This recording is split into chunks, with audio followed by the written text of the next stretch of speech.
আপনারা জানেন Facebook, YouTube, x, Insta, thread সমস্ত জায়গায় আপনারা মন্তব্য পাঠান এবং কিছু প্রশ্ন আমরা তুলে ধরি। দলে ধাক্কা, এজেন্সিতে ধাক্কা, কোর্টে ধাক্কা, খাদের কিনারায় অভিষেক বন্দ্যোপাধ্যায়ের রাজনৈতিক অস্তিত্ব। ৭৯% মানুষ মনে করছেন একেবারে তাই। ২০% মানুষ মানতে চাননি, ১% মানুষ বলতে চাননি। অভিষেক বন্দ্যোপাধ্যায় বলেছিলেন ওদের বলো বিদেশ যাত্রার পারমিশনটা দিয়ে দিতে। শুভেন্দুর সঙ্গে কথা বলেও জানাতে বলেছিলেন। চাঞ্চল্যকর দাবি আজ করলেন মদন মিত্র এবিপি আনন্দের সামনে। মামলার জাল থেকে বেরোতে সেটিংয়ের পথ খুঁজছেন অভিষেক বন্দ্যোপাধ্যায়, এই কথাটা কি আপনি বিশ্বাস করেন?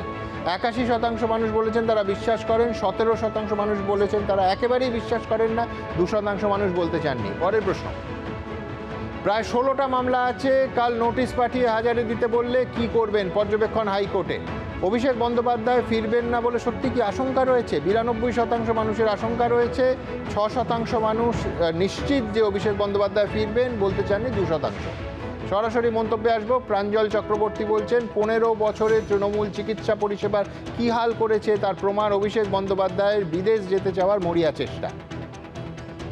প্রমথ চট্টোপাধ্যায় লিখছেন কেন্দ্রীয় এবং রাজ্য এজেন্সির ভুরি ভুরি মামলায় অভিযুক্ত বিদেশ যেতে মরিয়া হলে তার উদ্দেশ্য বুঝতে অসুবিধা হয় না।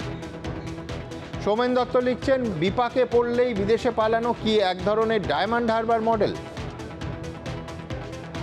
অশোক বিশ্বাস লিখছেন প্রাক্তন সহযোগীর ঠিকানা ভানুয়াতু, আত্মসহায়ক উধাও, এরপর কোন ভরসায় অভিষেক বন্দ্যোপাধ্যায়কে বিদেশ যাত্রার অনুমতি দেবে কোর্ট?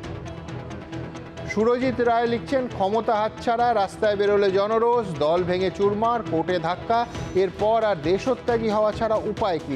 এবিপি আনন্দ এগিয়ে থাকে, এগিয়ে রাখে।